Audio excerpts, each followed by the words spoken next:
مؤمنة خير من مشركة ولو أعجبتكم ولا تنكحوا المشركين حتى يؤمنوا ولعبد مؤمن خير من مشرك ولو أعجبكم أولئك يدعون إلى النار والله يدعو إلى الجنة والمغفرة بإذنه ويبين آياته للناس لعلهم يتذكرون صدق اللہ العظیم۔ اور تم لوگ مشرک عورتوں سے نکاح نہ کرنا جب تک کہ وہ ایمان نہ لے آئیں۔ ایک مومن کنیز لونڈی ایک مشرک عورت سے کہیں بہتر ہے اگرچہ وہ تمہیں بہت پسند آئے، اور اپنی عورتوں کو مشرکوں کے نکاح میں نہ دینا جب تک کہ وہ ایمان نہ لے آئیں۔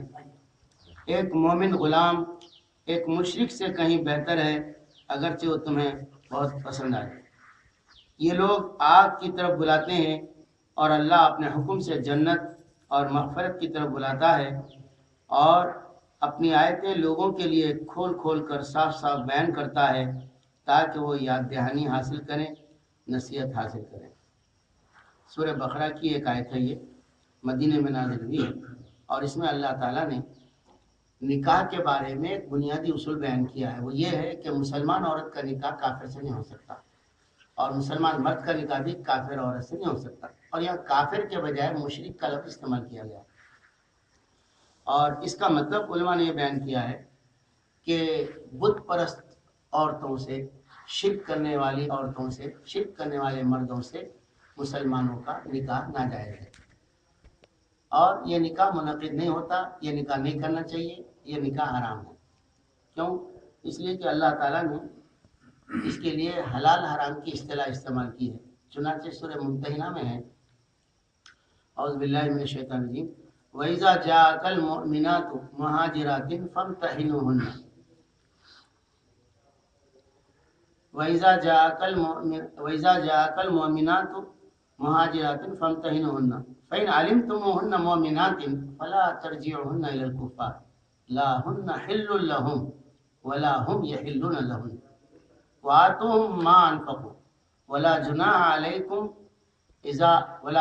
عَلَيْكُمْ أَن تَنكِحُوهُنَّ إِذَا آتَيْتُمُوهُنَّ أُجُورَهُنَّ وَلَا تُمْسِكُوا بِعِصَمِ الْكَوَافِرِ وَاسْأَلُوا مَا أَنفَقْتُمْ وَلْيَسْأَلُوا مَا أَنفَقُوا ذَلِكُمْ حُكْمُ اللَّهِ يَحْكُمُ بَيْنَكُمْ وَاللَّهُ عَلِيمٌ حَكِيمٌ۔ ایک ہی آیت ہے، یہ ترجمہ اس کا یہ ہے، جب مومن عورتیں تمہارے پاس ہجرت کر کے آئیں، مکہ چھوڑ کر مدینے کو آئیں، تو انہیں کافروں کی طرف واپس نہ پھیرو، نہ لوٹاؤ، نہ وہ ان کے لیے حلال ہیں نہ یہ ان کے لیے حلال۔ اور اگر تم ان کو ان کے مہر دے کے نکاح کرنا چاہو تو اس میں کوئی حرج نہیں ہے، اور جو کچھ کافر عورتوں کو تم نے مہر دیے تھے ان کو واپس لوٹا دو، اور جو کچھ ان کے مہر ادھر رہ گئے ہیں ادھر رہ گئے ان سے واپس مانگ لو۔ یہ اللہ کا حکم ہے، اللہ کھول کھول کر اپنے احکام بیان کرتا ہے۔ تو اس آیت سے معلوم ہوتا ہے کہ اللہ تعالیٰ نے کافروں کے ساتھ نکاح کو حرام کر دیا ہے، مومن عورت ان کے لیے حلال نہیں ہے، یہ فرمایا۔ ہمارے معاشرے میں حیدرآباد میں خاص طور پر یہ چل رہا ہے کہ بہت سی مسلمان بچیاں کافروں کے ساتھ جا کے کورٹ میرج کر رہی ہیں، بعض مندروں میں جا کے پوجا کر کے شادی کر رہی ہیں، اور بعض بغیر شادی کے ان کے ساتھ بدکاری کر رہی ہیں۔ اور یہ چلن عام طور پر تعلیم یافتہ لوگوں میں، آفسوں میں کام کرنے والوں میں تھا، اب بڑھتے بڑھتے غیر تعلیم یافتہ جاہل لوگوں کے اندر بھی پھیلتے جا رہا ہے۔ میں گجرات کی جیل میں تھا تو اس وقت وہاں کے اخباروں میں آتا تھا کہ مسلمان عورت کافر کے ساتھ شادی کر دی، تو لوگوں سے معلوم ہوتا تھا کہ وہاں بہت زیادہ رجحان ہو گیا تھا اس کا، کورٹ میرج کا، کیونکہ وہاں پردہ نہیں ہے۔ برقع جو ہے 100 میں 1 عورت پہنتی، یہاں برقع جو ہے 100 میں 10 عورتیں پہنتی، 20 عورتیں پڑھتی، بلکہ 50 پڑھتی ہیں پہنتی۔ وہاں تو برقع ہی نہیں ہے، برقع نہیں ہے، بہت کم، حد سے غیر معمولی دیندار لوگ برقع پہنتے، جیسے غیر معمولی دیندار لوگ دستانے پہنتے بچیاں یہاں پہ، تو ویسا برقع وہ لوگ پہنتے جو غیر معمولی دیندار ہے، تو باقی اوپن رہتے، اس لیے نتیجتاً وہاں یہ وبا بہت ہے کہ مسلمان لڑکیاں جو ہے غیروں کے ساتھ جاتی ہیں۔ حتیٰ کہ جس وقت میں جیل میں تھا وہاں ایک خاص قسم کے مندروں کے پاس پڑھے جانے والے بھجنوں کے قوالیوں جیسے آج کل بھجنا چل رہے بہت زیادہ رجحان ہو گیا اس کا. جیسے قوالیوں کا رجحان ختم ہو گیا تو بھجنوں کا رجحان قوالیوں کے اسٹائل میں بہت بڑھ گیا ہے. تو ایک مسلمان لڑکی وہ بھجن گانے میں نمبر 1 ہے وہاں. تو اس کی اتنی ریکارڈنگ بھی تھی, اتنی وہ ہوتی, ایک غریب خاندان کی تھی, اب اس کے پاس موٹروں کی لائن کی لین ہے, یہ ہے وہ ہے, اور انہیں شادی نہیں کری. تو مسلمان جو ہے بھجنوں کی ریکارڈنگ بھی کراتے. تو وہاں پڑھتا تھا تو میرے کو ملال ہوتا تھا کیسے بے غیرت ہو گئے وہ لوگ. ہمارا حیدرآباد میں آنے کے بعد دیکھ رہا ہوں کہ یہاں آئے دن خبریں آ رہی ہیں اور آئے دن ایسے واقعات ہو رہے ہیں اور کوئی محلہ اس سے بچا ہوا نہیں ہے. ابھی ہمارے محلے کی خبر, اس سے پہلے سعید آباد میں 2 لڑکیاں جو ہے مادانہ پیٹ کرما گوڑے کی طرف کی ایک بچی, فلاں جگہ کی ایک بچی گئی, ایسا ایسا معلوم ہوا تھا. اب بالکل ہمارے جیون یار جنگ کے محلے کی ایک لڑکی کم تعلیم یافتہ جو غیر مسلم لڑکے سے پڑوس میں رہنے کی وجہ سے عشق ہو گیا ہے اور وہ اس کے ساتھ شادی کرنے کے لیے اپلیکیشن داخل کر دی ہے کورٹ کے اندر. کورٹ کا اصول یہ ہے کہ کورٹ میرج کرنے کے لیے انہیں فوٹو وغیرہ لے کے ان کی رضامندی لے کے نوٹس بورڈ پہ نوٹس لگا دیتا اور 1 مہینے کے بعد بلاتا اور منہ میٹھا کر کے بولتا آج سے تم دونوں بندھن میں بن گئے, میں تمہاری شادی کر دیا, جاؤ سکون کے ساتھ زندگی گزارو بول کے بھیج دیتا. اگر بیچ میں کوئی نوٹس کے خلاف کوئی اپیل چلی گئی ماں باپ کی طرف سے, رشتے داروں کی طرف سے, یا کوئی اس کا شوہر کھڑا ہو گیا کہ صاحب میری بیوی تھی غلط شادی کر رہی انہیں بول کے, تو وہ رکتا, نہیں تو نہیں رکتا. یہ واقعہ معلوم ہوا تو نہایت ہی افسوس ہوا ہمارے کو, اور پتہ چلا کہ اصل میں وہ پڑوس میں رہتے تھے اور وہ لڑکا دھوبی خاندان سے ہے, انہیں بھی گورا چٹا ہے, انہیں بھی گوری چٹی ہے, اور 6-7 مہینے ہمارے مدرسے میں ابتدائی کلاس میں پڑھ کے بھی گئے بچے. پہلی کلاس میں آئے تو کیا پڑھتے, معمولی پڑھے رہتی اس میں. تو معلوم یہ ہوا کہ جو ابتدا میں مدرسے میں آتے ہیں ان کا دین عقیدہ یہ درست کر کے ان کے اخلاق درست کرنے کا کام کرنا, پڑھانے کا کام بعد میں کرنا چاہیے. مگر چونکہ ایک نصاب مقرر رہتا ہے اور نصاب پڑھانا ہے, فلاں کلاس میں فلاں کلاس کی کتابیں پڑھانا ہے, تو دین کچھ نہیں آتا ہوں, پڑھنا لکھنا آتا ہوں, نتیجتاً بچہ نہیں بدلتی, جو چلے جاتی اس طرح سے. اور اب تک 3-4 بچوں کو خارج بھی کرنا پڑا, اس لیے کہ بعض بچوں کے پاس سیل فون نکلا, مردوں کے وہ نکلے, کسی کے پاس میک اپ کا سامان نکلا, اور کسی بچی نے جو ہے بس میں سوار نہیں ہو کے اور پیدل چلی گئی کسی کے ساتھ. ایسے خبریں ملی تو 2-3 بچوں کو 10 سال میں خارج بھی کیا گیا. تو ایسے واقعات مسلم معاشرے کے اندر بھی بڑھ رہے ہیں. اس کی وجہ یہ ہے کہ نکاح کے بارے میں لوگوں کو یہ اصول نہیں معلوم کہ کس سے ہو سکتا ہے کس سے نہیں ہو سکتا.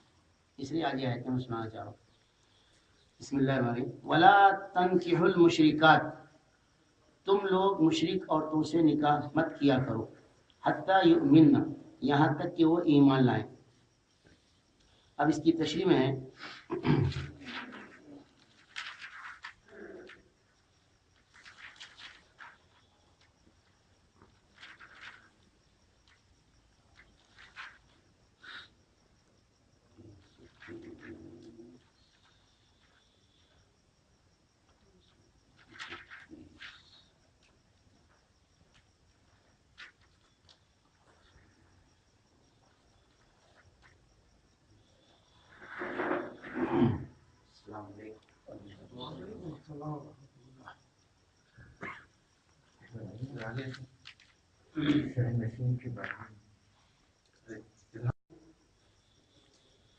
مشرک عورتوں سے نکاح کی ہرگز اجازت نہیں دی, کیونکہ ازدواجی رشتے کے اثرات گہرے ہوتے ہیں.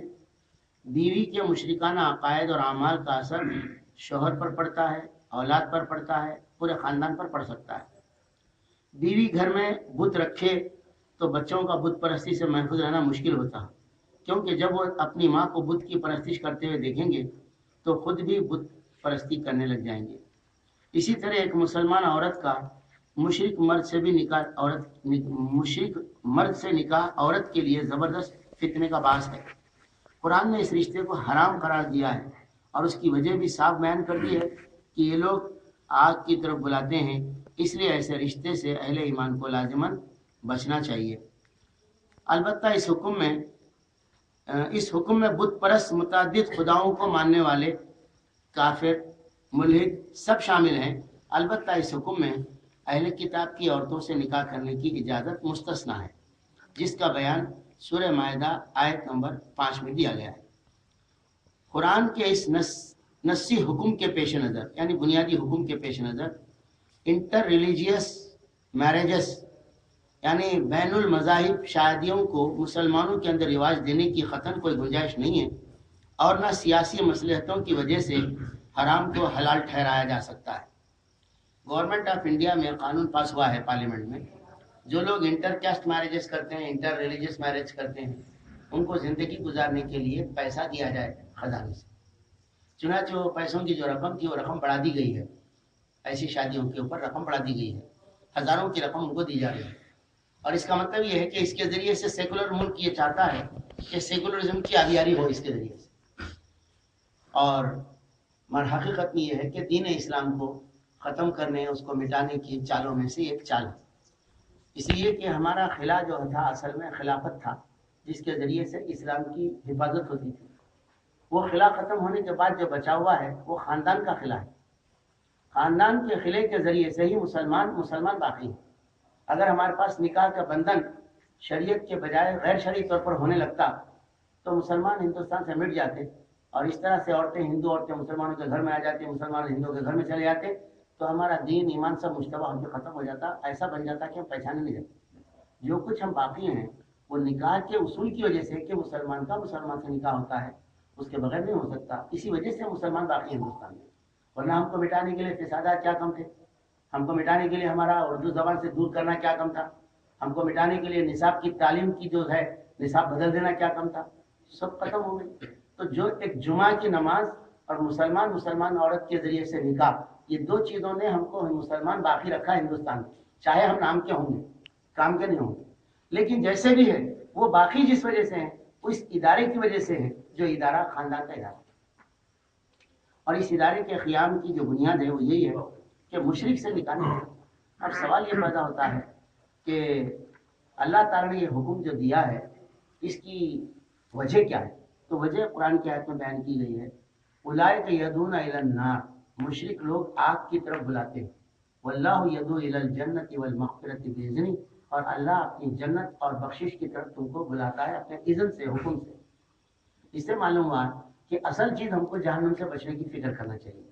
جہنم سے بچنا نہیں ہے، آخرت کا عقیدہ کمزور ہو گیا تو آدمی کس سے بھی کبھی شادی کر لیتا، لیکن اگر مستقبل میں آخرت کی فکر ہے، اپنے آپ کو دوزخ کی آگ سے بچانا ہے، تو پھر وہ اہتمام، احتیاط، ہر چیز وہ کرے گا۔ تو معلوم ہے مشرکوں کے ساتھ یہ جو تعلق ہے نکاح کا، وہ دوزخ کی طرف لے جانے کا سبب بن سکتا ہے۔ اس لیے مشرکوں سے قلبی دوستی بھی منع ہے، اور ایک میاں بیوی جب بن جائے تو قلبی دوستی لازم ہو جاتی ہے۔ قلبی الفت محبت کے بغیر نکاح ہی نہیں ہوتا، اور اللہ تعالیٰ نے کافر اور مشرکوں سے قلبی محبت سے منع کر دیا ہے۔ چنانچہ قرآن میں واجب طور پر حکم ہے اہل کتاب کے بارے میں تو ان سے دوستی نہیں کرنا، یہودیوں نصرانیوں سے، اور کافروں کے بارے میں فرمایا ان سے دوستی نہیں کرنا۔ اب دوستی نہیں کرنا ہے تو الفت محبت کیسے کر سکتے؟ جب الفت محبت بھی منع ہے تو شادی کیسے کر سکتے؟ جو الفت محبت سے بڑھ کے قریبی تعلق، جو اس سے بڑھ کے اور کسی سے تعلق نہیں ہوتا، وہ تعلق کیسے قائم کیا جا سکتا ہے؟ نہیں کیا جا سکتا۔ تو اب یہ نکاح کی طرف جو رجحان ہو گیا ہے، آخر اس کی وجہ کیا ہے؟ جب قرآن مجید میں کھلا حکم ہے کہ مشرک عورتوں سے نکاح نہیں کر سکتے، مشرک مرد عورتوں سے نہیں کر سکتے، عورتیں مردوں سے نہیں کر سکتی، اور اللہ تعالیٰ نے اس کو حرام قرار دیا، مسلمان عورت ان کے لیے حلال نہیں قرار دیا، اور ذالکم حکم اللہ یحکم بینکم فرمایا، یہ اللہ کا حکم ہے فرمایا، اور اللہ فیصلہ کرتا ہے فرمایا، اور اللہ علیم و حکیم ہے فرمایا۔ اللہ کا حکم ہے، اللہ علم والا ہے، حکمت والا ہے، اور یہ حرام ہے، پھر اس کے باوجود مسلمان کیوں جا رہے ہیں؟ تو اس کے اسباب میں سے ایک سبب ہے حجاب کا اٹھ جانا، پردہ ختم ہو گیا ہمارے پاس۔ حجاب پردہ یہ تھا کہ پرائے مردوں سے کسی سے بات نہیں کرتے تھے، عورتیں ان کے سامنے نکلتے نہیں تھے، صرف رشتہ داروں کے سامنے نکلتے تھے۔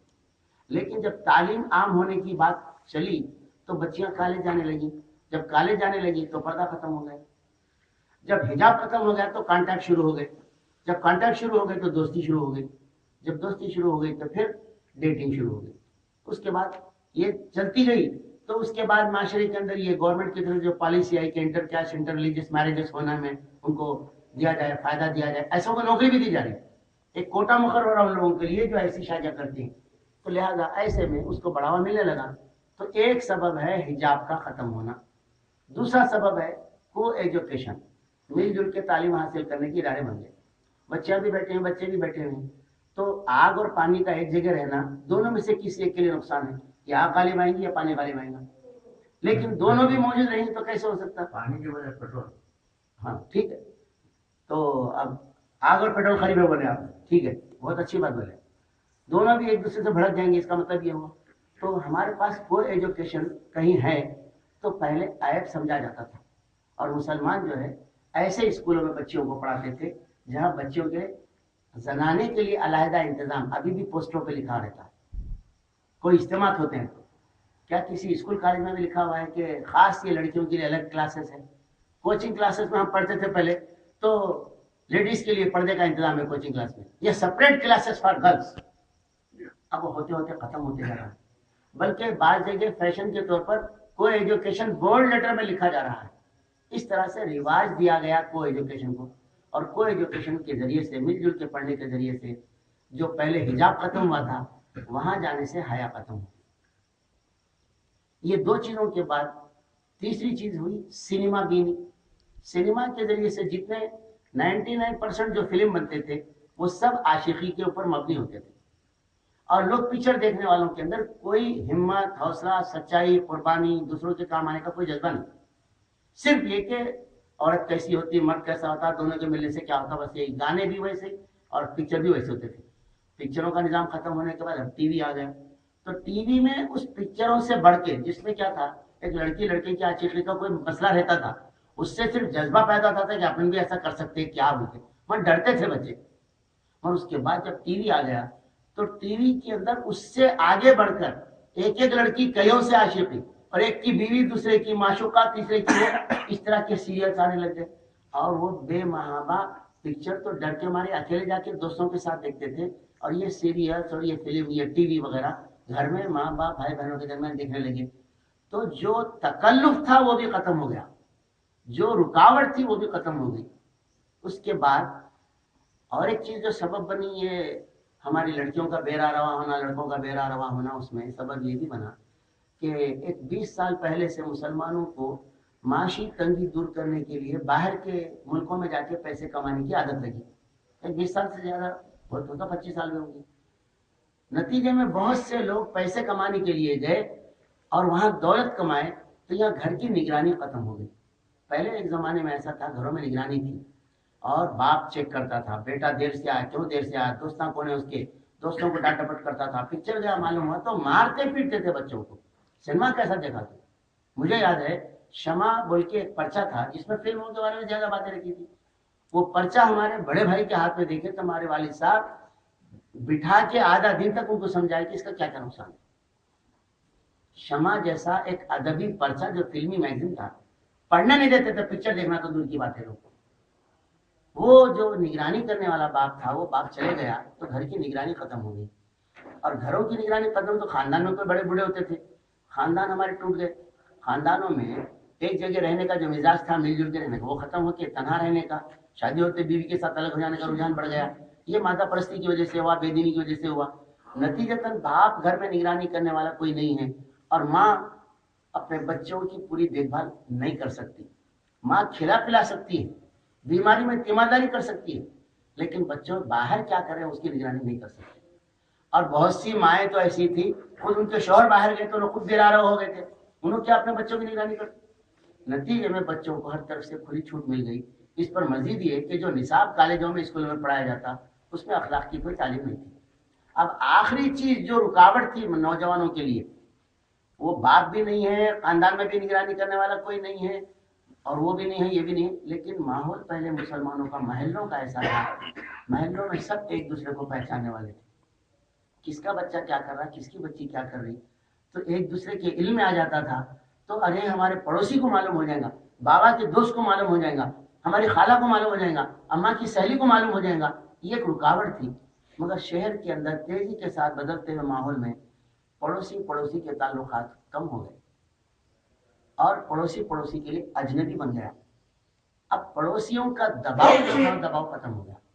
وہ دباؤ ختم ہونے کے بعد محلوں میں بھی کوئی کچھ کرے تو کوئی دیکھنے والا نہیں رہا, کوئی ٹوکنے والا نہیں رہا. ان چیزوں نے لڑکے لڑکیوں کو بالکل آزاد بنا دیا ہے, اور پوری دنیا میں آزادی فریڈم کے اصطلاحوں کے ذریعے سے ایسے فوٹوز جس میں بالکل کوئی بھی کچھ بھی کر لے آدمی, اس کے لیے آزادی ہے, لڑکی ہو لڑکا ہو, اس کو بہت رواج دے کے ایسے سلوگنز دے کے ایسی آزادی کی ایک نشہ چڑھائی گئی ہے جس کی وجہ سے بہت سی بچیاں غیروں کے ساتھ جا رہی ہیں۔ اب اس کو جا کے اگر ہم کسی جگہ روکنے کے لیے واز کرے تو مذاق کے سوا کچھ نہیں ہوتا۔ آج اندرا پارک کے پاس جا کے اگر واز نصیحت کر کے بولے غلط کام ہے آپ کر رہے ہیں، تو ایسے موقع پر ہو سکتا 100 میں 2 4 5 نصیحت بھی قبول کر لیں گے کہ ہم بھول گئے تھے، ہم کو یاد دلا دے۔ پر بہت سے لوگ تو آپ کو کیا جا رہا ہے صاحب، آپ کا کیا تکلیف ہے، آپ جائیے یہاں سے، ہمارے اس میں کیوں رکاوٹ ڈالنا ہے۔ اور پولیس کے پاس کوئی کمپلین کرنے سے بھی اس کو کوئی روکنے کے لیے مدد نہیں ہو سکتی۔ پولیس کو اس کا اختیار نہیں ہے کہ کسی لڑکی کے لڑکے کے درمیان جا کے کوئی مداخلت کرے۔ یو پی کے اندر 1 سال بھر پہلے ایک پولیس والوں نے یہ کام کیا تھا کہ لڑکا لڑکی کے اس طرح کے ایک قابل اعتراض پوزیشن میں چمن میں بیٹھنے پہ جا کے مار پیٹ کر کے ان کو جو ہے جدا کرا دیا تھا۔ تو پولیس کے خلاف کیس ہو گیا ہوا، تم کیا مارل پولیس کب سے بن گئے تم لوگ، تمہارا کام فلاں قانون کی پابندی ہے، اس کا نہیں۔ لہٰذا وہ پولیس والوں کے خلاف تعزیری کارروائی ہوئی اور ان کی آزادی کے اندر مداخلت سمجھا گیا، تو گویا پولیس بھی اس کام پہ مداخلت نہیں کرتی۔ یہ صورتحال ہمارے معاشرے میں، ہمارے شہر میں، ہمارے ملک میں، بلکہ ہمارے محلوں تک آ گئی ہے۔ ایسی صورتحال کو اللہ تعالیٰ نے حرام صورتحال کہا ہے، ایسے تعلقات کو ناجائز تعلقات کہا ہے۔ ایسے تعلق والے دوزخ کی طرف جا رہے ہیں، ایسے تعلق والے اللہ تعالیٰ کی نافرمانی کر رہے ہیں۔ اور جب ایک جگہ اللہ کی نافرمانی ہوتی ہے اسے دیکھ کر کوئی خاموش بیٹھتے ہیں تو یہ اللہ تعالیٰ کو سخت ناپسند ہے۔ عجب نہیں ہے کہ خاموش بیٹھنے والے بھی اللہ کی پکڑ میں گرفت آ گئے۔ اس لیے ہمیں اس کے تدارک کی کچھ سوچنا چاہیے۔ اس میں خاص بات یہ ہے کہ لڑکے لڑکیوں کو نکاح کے یہ اصول جو اسلام میں بیان کیے گئے ہیں ان کو بتایا جانا چاہیے، اور ان کی نگرانی ہونی چاہیے، ان کی تعلیم ہونا چاہیے، اور ان کے تربیت اور تزکیہ ہونا چاہیے، خاندانوں میں نظام ہونا چاہیے، محلوں میں ہونا چاہیے۔ وہ کیا ہونا چاہیے وہ اب بعد میں آگے رکھتا ہوں۔ تو فرمایا تم لوگ نکاح مت کرو مشرکات سے، مشرک عورتوں سے، یہاں تک کہ وہ ایمان لائیں۔ تو مشرکوں سے نکاح نہیں کرنا، تو کوئی مسلمانوں میں بہت سے ایسے ہیں جو قبر پرستی کرتے ہیں، مسلمانوں میں ایسے ہیں جو علم پرستی، تعزیہ پرستی کرتے ہیں، وہ بھی شرک ہے، تو کیا ان سے بھی نکاح نہیں کرنا چاہیے؟ تو مفتی شفیع صاحب نے لکھا ہے کسی کے حوالے سے، اگر کوئی مسلمان شرک یا اعمال میں مبتلا ہے لیکن خاندانی مسلمان، تب بھی مسلمان بچی والے کو اپنی بچی اس کو نہیں دینا چاہیے۔ شرک ہے، کسی بھی شکل میں ہے۔ اور اللہ کے رسول صلی اللہ علیہ وسلم کی جو نصیحت ہے کہ نکاح 4 چیزوں کو دیکھ کر کیا جاتا ہے، مال دیکھ کر، جمال دیکھ کر، حسب نسب دیکھ کر، اور دین دیکھ کر۔ اے مسلمانوں تم دین کی بنیاد پر نکاح کیا کرو۔ تو اس کا تقاضا یہ ہے کہ بے دین سے، مشرک سے نکاح نہ کیا جائے، وہیں بگڑے ہوئے مسلمان سے بھی نکاح نہ کیا جائے۔ انہوں نے یہ لکھا۔ دوسروں نے کہا کہ نکاح جائز تو ہے ان سے، اس لیے کہ مسلمان اصولاً مسلمان ہے، توحید پرست ہے، بگاڑ کی وجہ سے اس کے اندر شرک آ گیا ہے تو امکان ہے کہ وہ درست ہو جائے، لیکن اس کو نصیحت کی جائے۔ اس لیے بعض قاضی حضرات کلمہ پڑھاتے نکاح سے پہلے، اب تک کچھ بھی تھا ہوں گا لیکن اب کلمہ پڑھ کے توحید پہ چلو، ایسا ایسا کرو، زندگی ایسی گزارو۔ تو اب اس میں مشرکات سے نکاح نہیں کرنے میں اہل کتاب بھی مشرک ہیں، ان سے بھی نکاح نہیں کرنا چاہیے نا، لیکن اللہ تعالیٰ نے مشرکین سے مراد یہاں پر مکے کے مشرکین، بت پرست لوگ ہیں، اہل کتاب مراد نہیں ہے، حالانکہ اہل کتاب بھی شرک کرتے ہیں۔ چنانچہ اہل کتاب سے نکاح کی صریح اجازت سورہ مائدہ کے آیت نمبر 5 میں آئی ہے۔ چنانچہ فرمایا ہے کہ وَيَسْأَلُونَكَ مَاذَا أُحِلَّ لَهُمْ قُلْ أُحِلَّ لَهُمُ الطَّيِّبَاتُ۔ لوگ پوچھتے ہیں ان کے لیے کیا حلال کیا گیا ہے، کہہ دو ان کے لیے تمام پاکیزہ چیزیں حلال کی گئی ہیں، اور وہ شکاری کتے جس شکار کو ان کے لیے پکڑ لیں خود نہ کھائیں، وہ بھی جس کو اللہ کا نام لے کر چھوڑتے ہیں وہ بھی شکار حلال ہے۔ اور والمحصنات من المؤمنات والمحصنات من الذين اوتوا الكتاب من قبلكم اذا آتيتموهن اجورهن محسنين غير مسافحين ولا متخذي اخدان ومن يكفر بالايمان فقد حبط عمله وهو في الاخره من الخاسرين۔ اس کا ترجمہ یہ ہے، اور محفوظ عورتیں مومنوں میں سے ہوں، مسلمانوں میں سے ہوں، یا محفوظ عورتیں جو اہل کتاب میں سے ہوں، وہ بھی تمہارے لیے حلال کی گئی ہیں، بشرطے کہ حصار نکاح میں ان کو محفوظ کر کے، ان کے مہر ان کو دے کر قید نکاح میں ان کو لاؤ، نہ یہ کہ آزاد شہوت رانی کرو، مستی نکالو، یا چوری چھپی آشنائی کرو۔ اور جو کوئی ایمان کے ساتھ کفر کرے تو اس کے اعمال پورے اکارت ہو گئے اور آخرت میں نقصان اٹھانے والے ہیں۔ اس کی تشریح میں لکھا ہوا ہے کہ اہل کتاب کی وہ عورتیں جو آبرو باختہ نہ ہوں، یعنی ایسی عورتیں جو ان کے اندر شریف ہوں اور اہل کتاب میں سے، ان سے نکاح کرنا جائز ہے، مگر ان کو شادی کر کے نکاح کر کے مہر دے کے بیوی بنا کے رکھیں۔ ایسا نہیں کہ ان سے عاشقی کرنا، ٹیمپروری مزہ لوٹنا پھر چھوڑ دینا، یہ تو حرام ہے۔ اس کے بعد جو فرمایا کو محفوظ کر کے مہر دے کے اپنی بیوی بنا کے رکھنا تو جائز ہے۔ یہ جائز نہیں ہے کہ ان کے ساتھ مستی نکالنے کے لیے، ان کے ساتھ کچھ تھوڑی ٹیمپروری وقت پاس کرنے کے لیے ان کو دوستی کرنا جائز نہیں ہے۔ چوری چھپی آشنائی کرنا یعنی عاشقی کرنا وہ بھی جائز نہیں ہے۔ اس کے بعد جو جملہ اصل غور کرنے کا ہے، جو ایمان کے ساتھ کفر کرے، گویا اس کے برخلاف عمل کرنا کفر ہے، ایمان کے تقاضے کے خلاف، تو اس کے سارے اعمال حبط ہو جائیں گے، اکارت ہو جائیں گے اور آخرت میں نقصان اٹھانے والے سے ہوں گا۔ اس سے معلوم ہوا کہ جو لوگ اپنے عاشقی اور محبت وغیرہ کی وجہ سے ایسی لڑکیوں کے دامن فریب میں مبتلا ہو کے شادیاں کر لے رہے ہیں یا لڑکوں سے کر لے رہے ہیں، ان کے اب تک کے نیک اعمال برباد ہو جا رہے ہیں، وہ ہمیشہ دوزخ میں جانے والے ہیں۔ یہ عقیدہ کہ آدمی کو دوزخ سے بچنا ہے، یہ احساس کہ اسے جہنم کی تمام سختیوں سے بچنے کے لیے، جنت میں جانے کے لیے دنیا میں مہلت دی گئی ہے، یہ جب تک زندہ نہیں کیا جائے گا لوگ یہ لذتوں کو چھوڑنے والے نہیں بنیں گے۔ اس لیے کہ لذتیں کھینچتی ہیں، شیطان ان کو خوشنما بنا کے دکھاتا ہے اور آدمی اس کے اندر مبتلا ہو جاتا ہے۔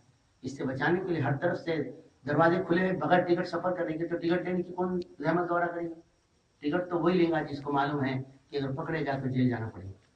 اس لیے اس ماحول میں ہمیں جو ہے بہت سے کام کرنے کی ضرورت ہے۔ تو یہاں اصل بات تو جو تھی وہ یہ ہے کہ اہل کتاب سے اللہ تعالیٰ نے اجازت دی ہے، تو مگر اس کے بارے میں جو رائے ہیں مختلف صحابہ وغیرہ کی، اس کا بھی خلاصہ تھوڑا سا رکھنا ضروری ہے۔ ایک صحابی نے حضرت عمر رضی اللہ عنہ کے زمانے میں روم کے فتح ہونے کے بعد ایک عیسائی عورت سے شادی کر لی، اور وہ صحابی غالباً وہاں کے گورنر وغیرہ کچھ تھے۔ حضرت عمر کو معلوم ہوا تو خط لکھا کہ تم اس عورت کو چھوڑ دو، اس سے جدائی اختیار کرو۔ انہوں نے پوچھا کیا آپ اس نکاح کو حرام سمجھتے ہیں، ناجائز سمجھتے ہیں؟ تو حضرت عمر رضی اللہ عنہ فرمایا کہ میں ناجائز تو نہیں کہتا، یہ جائز ہے، مگر اس کو کھلی چھوٹ دے دی جائے تو امکان ہے کہ مسلمان عورتوں سے بے پرواہی برتنے لگیں گے اور ان کی طرف راغب ہو جائیں گے، کیونکہ روم کی عورتیں گوری گمتی تھیں اور عرب کی عورتوں کے مقابلے میں شاید زیادہ اٹریکٹیو تھیں۔ اس لیے کہیں ایسا نہ ہو جائے کہ مسلمان عورتیں رہ جائیں اور دوسروں کی طرف اہل کتاب کی طرف لوگوں کی رغبت ہو جائے، اس لیے عارضی طور پر حضرت عمر رضی اللہ تعالیٰ نے پابندی لگائی تھی۔ مگر اللہ تعالیٰ کی حلال کی ہوئی کسی چیز کو مستقل کوئی حرام نہیں کر سکتے نا، اس لیے حضرت عمر رضی اللہ تعالیٰ نے حرام تو نہیں کہا، لیکن جہاں مسلمان کا ملت کا بحیثیت مجموعی کو نقصان ہوتا ہوا محسوس ہو اس وجہ سے، تو اس سے بچنا چاہیے۔ ایسا کوئی نقصان نہیں ہوتا، بلکہ عورت آ کے نکاح میں آ جانے کے بعد مسلمانوں کے رنگ ڈھنگ میں رنگ جائے گی اور بچوں پر کوئی اپنا اثر نہیں ڈالے گی، تو ایسے نکاح جائے۔ مگر اس کے ساتھ مسلمان عورت کا اہل کتاب مردوں سے نکاح نہیں ہے۔ کیوں نہیں ہے؟ تو ہمارے فیض قرآن کے مصنف نے لکھا ہے کہ مرد ہر جگہ بالادست ہوتا ہے، نکاح کے بعد بھی وہ اپنے گھر میں بالادستی چلاتا ہے، عورت اس کی محکوم اور تابع ہی رہتی ہے، چاہے کتنی روشن خیال کیوں نہ ہو۔ اس لیے مرد جب مشرک ہو، کافر ہو، ملحد ہو، تو وہ اپنے نظریات کو اپنے گھر پہ تھوپے گا، لازم کرے گا، تو اس کے بچوں کی ماں اپنے ڈھنگ کے اوپر تربیت نہیں کر سکے گی۔ اس لیے اس کی بالادستی میں اس کو کفر پر زندگی گزارنا پڑے گا اور اہل کتاب کی طرح سے زندگی گزارنا پڑے گا، لہٰذا ٹھیک نہیں ہے۔ تو وہاں ایک سوال بھی ہے کہ اہل کتاب بھی تو شرک کرتے ہیں، عیسیٰ علیہ السلام کو اللہ کا بیٹا قرار دیتے ہیں، پھر ان کی عورتوں سے کیسے نکاح جائز ہے؟ تو اس کا جواب یہ دیا گیا کہ اصولاً وہ اہل کتاب ہیں، عقیدہ ان کا توحید میں، رسالت میں، آخرت میں بالکل پیغمبروں کے دیے عقیدے کے مطابق ہے، لیکن بگاڑ ایک اضافی چیز ہے جو ان کے اندر آ گیا ہے، جیسے مسلمانوں میں شرک آ گیا ہے، لہذا ان کی عورتوں سے نکاح تو جائز ہے، مگر یہ کہ اس کو رواج دینا صحیح نہیں ہے اور اس کو کنڈم بھی کرتے رہنا چاہیے۔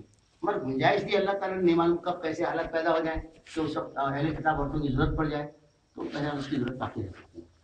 ویسے تو یہ شاید یہ جب تصویر کا جب ان میں یہ عقیدہ نہیں تھا ایسا، یہ ترکیب پہلے جب آ گیا تو نہیں، عقیدہ تو ان کے اندر تسلیث کا رسول صلی اللہ علیہ وسلم کے زمانے میں تھا، قرآن میں اس کا ذکر ہے، قرآن میں ذکر ہے.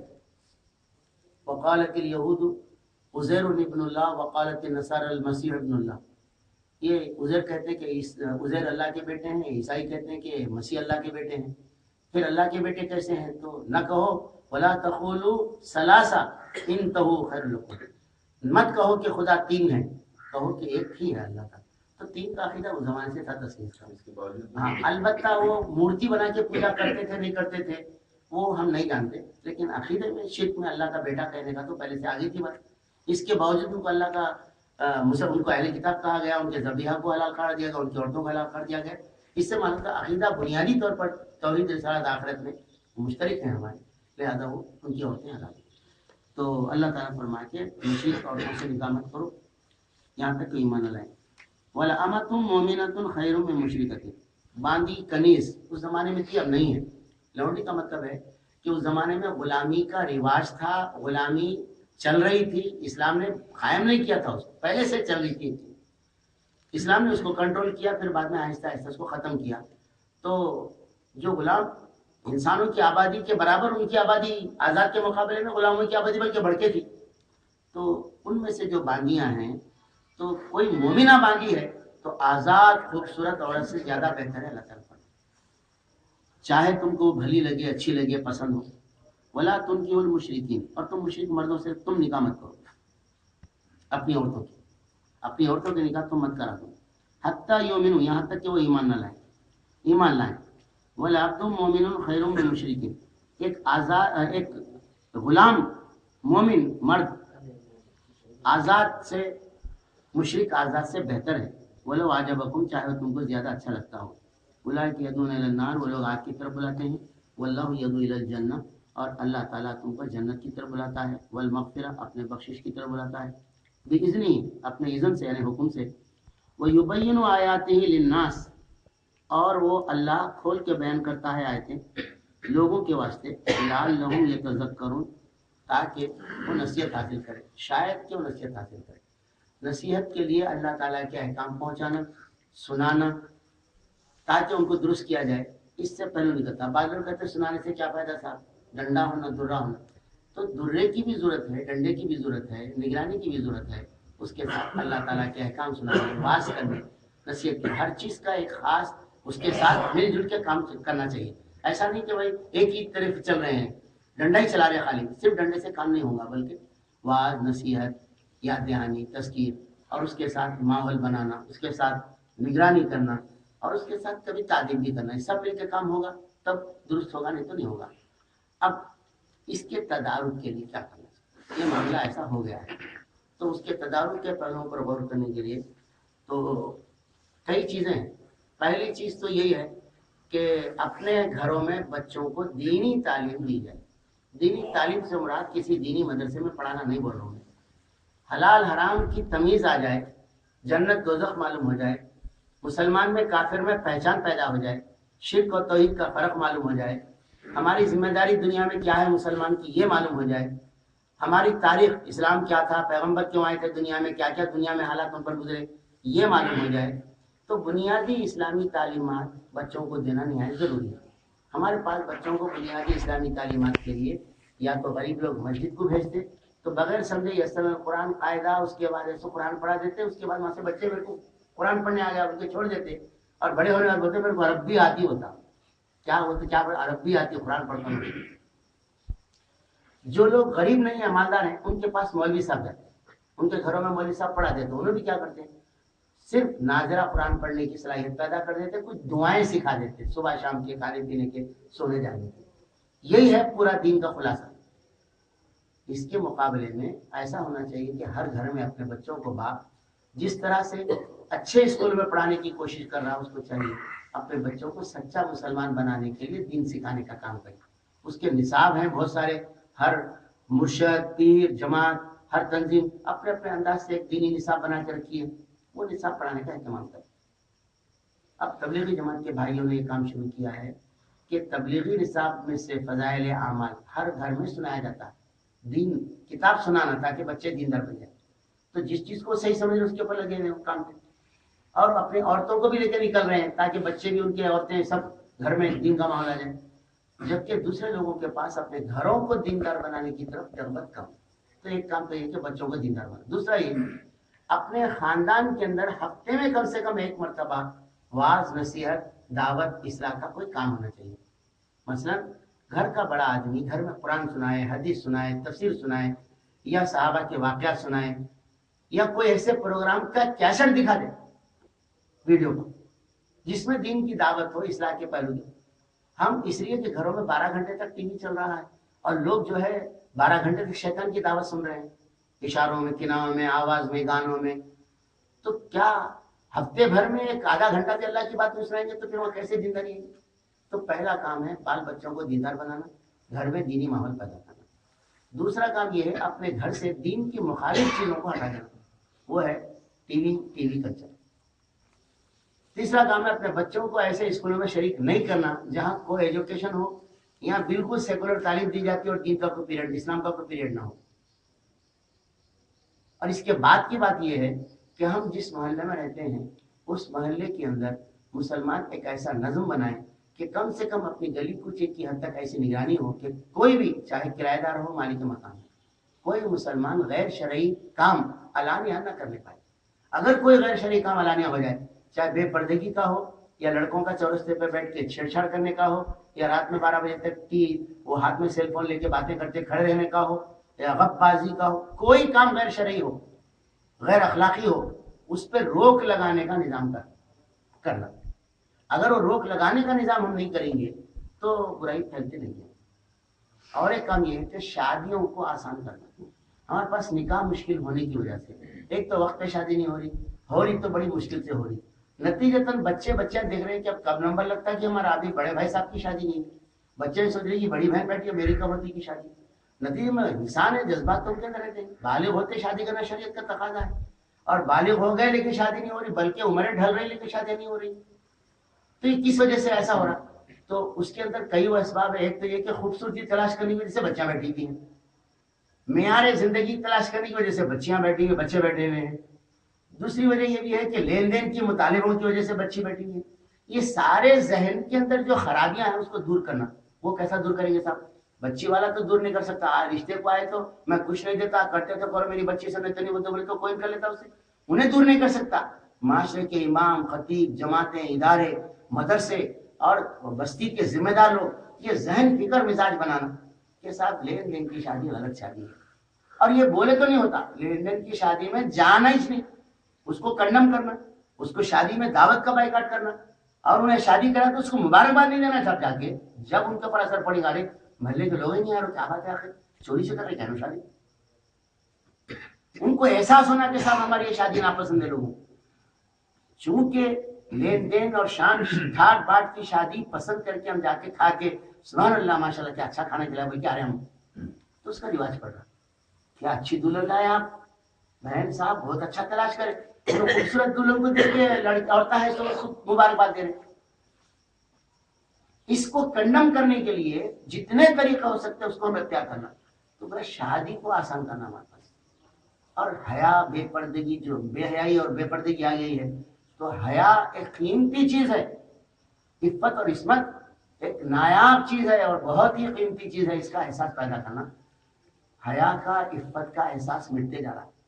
اور میرے کو بڑی حیرت ہوئی، میں جیل میں تھا، ٹائمس آف انڈیا میں ایک آرٹیکل آیا تھا، ایک اتوار کے انٹرویوز وغیرہ آتے اس میں ایک انٹرویو تھا، سوٹڈ بوٹڈ ایک خوبصورت آدمی ہے، چھوٹی سی داڑھی ہے، وہ ایسپرو گولی کے اوپر ایک اشتہار آتا تھا ڈاکٹر کا پہلے، ایسی داڑھی میں فرینچ کٹ۔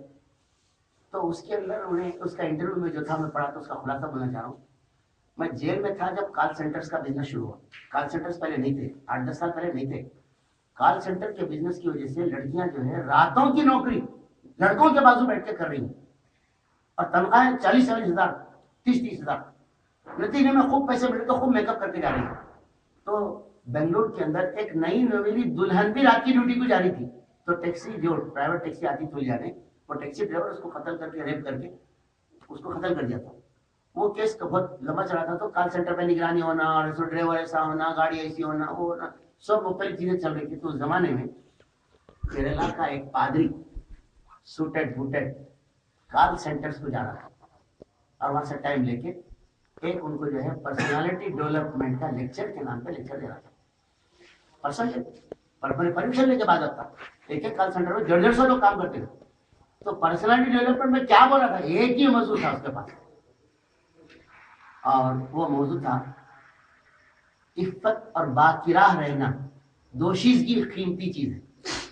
تو وہ ورجینٹی کیا رہتا, ورجینٹی وہ لفظ تھا اس کے اوپر لکھا. تو انہیں لیکچر جو دے رہا تھا کہ لڑکا ہو یا لڑکی ہو, اس کی ورجینٹی جو ہے وہ عیسیٰ علیہ السلام کو بہت محبوب ہے, اور بیوی مریم بہت ورجن تھی اور اللہ نے بغیر مرد کے ملے ان کو ایسا حاملہ کر دیا تھا. اور یہ اس کی اہمیت آپ کو نہیں معلوم ہے. آج آپ کی ورجینٹی یہاں متاثر ہو رہی ہے یہ ماحول کے اندر. آپ بہت لاس میں ہیں, 50,000 تنخواہ کچھ نہیں ہے, 50 لاکھ دیے تو یہ چیز نہیں ملتی. بلکہ اس کے لیکچر کا اہتمام کر رہا تھا. میں بولا یا اللہ, اتنی برائی کے خلاف آج عیسائی اٹھ رہا ہے, جبکہ ان کے پاس ناچتے گاتے کلبوں کا نظام ہے ان کے پاس.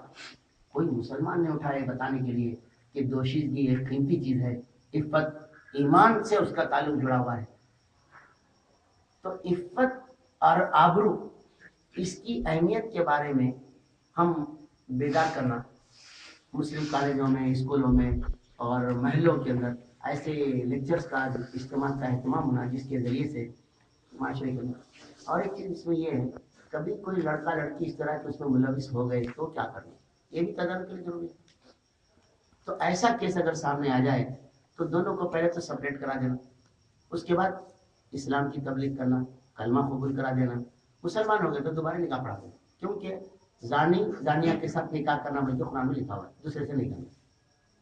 دونوں ایک دوسرے سے ملوث کے ساتھ نکاح کرا دینا. یا نہیں بلکہ کوئی لڑکی اس سے ملوث ہو گئی تھی, سمجھانے کے بعد توبہ کری اور انہیں اسلام کی طرف نہیں آنا چاہ رہا, چھوڑ دیا, تو ایسے لڑکیوں کو اڈاپٹ کرنے کے لیے نکاح کرنے کے لیے بھی نوجوانوں کو تیار کرنا. جب ایک لڑکی توبہ کری, ایمان کی قدر اس کے دل میں آ گئی, لہذا اس کو اپنا بیوی بنا کے رکھ کے گھر بسانے کے لیے, اس کی زندگی کو اجڑنے سے بچانے کے لیے کوئی قبول کرنے کے لیے تیار ہونا نوجوان. ایسے نوجوانوں کی کھیتی تیار کرنا. چنانچہ اسماعیل شہید رحمۃ اللہ علیہ کے بارے میں ان کی جو سیرت میں پڑھا تھا, تو اسماعیل شہید رحمۃ اللہ علیہ بہت بڑے علم والے خاندان میں پیدا ہوئے, شاہ عبدالعزیز وغیرہ کے خاندان میں پیدا ہوئے. میں اسکول کی تعلیم, جو مدرسے کی جو تعلیم تھی, بہت زیادہ ٹاپ لیول پہ نہیں پڑھ سکے. عالم فاضل تو بن گئے مگر زیادہ ٹاپ لیول پہ نہیں بن سکے, جیسے کہ ان کے خاندان میں بڑے ٹاپ. مگر عبادت, ریاضت اور واعظ نصیحت اور برائی کے خلاف نفرت کوٹ کوٹ کے بھری ہوئی تھی. تو وہ شرک اور بدعت کے خلاف کام کرنے لگے. ایسا عمدہ واعظ کرتے تھے کہ لوگ دار و قطار روتے تھے ان کے بعد.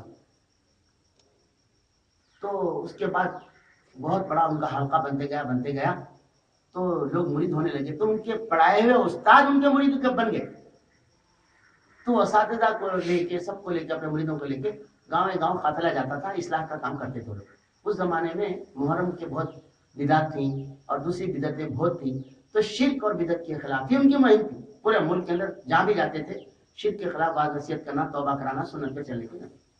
تو ایک مرتبہ جب ان کا قافلہ گزرا تو کسی ایسے علاقے میں, بڑے شہر میں پہنچا جہاں پر فحاشی کا اڈا تھا اور ایک مسلمان عورت وہ اڈا چلاتی. تو کسی نے کہا کہ آپ اس سڑک سے مت گزریے. کیوں بولتے ہیں؟ ایسی کی بات ایسی ہے, جو ادھر سے جاتا ہے تو اس کے بارے میں گمان ہوتا ہے کہ وہ ہاتھ صاف کر کے آ رہا ہے, دامن اس کا پاک نہیں ہے.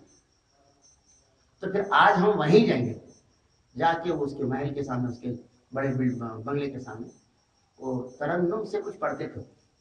لوگوں کو نصیحت کے لیے نظم وظمہ بھی پڑھتے تھے پہلے لوگ. وہ پڑھے تو انہیں کوئی مانگنے والا ہے سمجھ کے وہ کوٹھے والی ہے, پیسے بھی لے کے, تو نہیں لے کے واپس کر دیے. تو کچھ اور بڑھ کے کر کے بھی جائے, کم ہے سمجھ کے نہیں جاؤ. تو نہیں, تو پوچھو کیا ہونا. تو انہوں پکار کے بولے تو ہونا. تو انہوں اتر کے آ کے دیکھی کون تو بھی بوٹا ہے, ایسا بوٹا ہے. تو میرے کو لے کے کیا کرتے ہیں, کیا بات ہے, فقیروں سے ڈر جاتے تھے تھوڑے لوگ, ایسے برے کام کرنے والے درویشوں سے, فقیروں سے ڈر جاتے تھے. آپ کو میری کیا ضرورت ہے, میں ایک خراب گندی عورت ہوں, میں آج مجھے تو چاہیے, مجھے اجازت دے کے میں تیرے ساتھ رات گزاروں. بولا ایسی بات ہے تو آئیے. تب بولے کیا کرا, تو وضو کرایا اس کو, اس کے بعد بٹھا کے اس کو واعظ نصیحت کر کے خوب رلایا, اس کو رو کے توبہ کرایا. توبہ کرنے کے بعد انہیں بولی میں تو ساری زندگی کام میں لگ گئی اور اتنے لوگ میری وجہ سے بچیاں سب اس میں مبتلا ہو, کیا کریں گے. یہ سب کو جمع کرو, کل میں ان کو بھی بتا. یہ ساری عورتوں کو اس دن جمع کرائے اور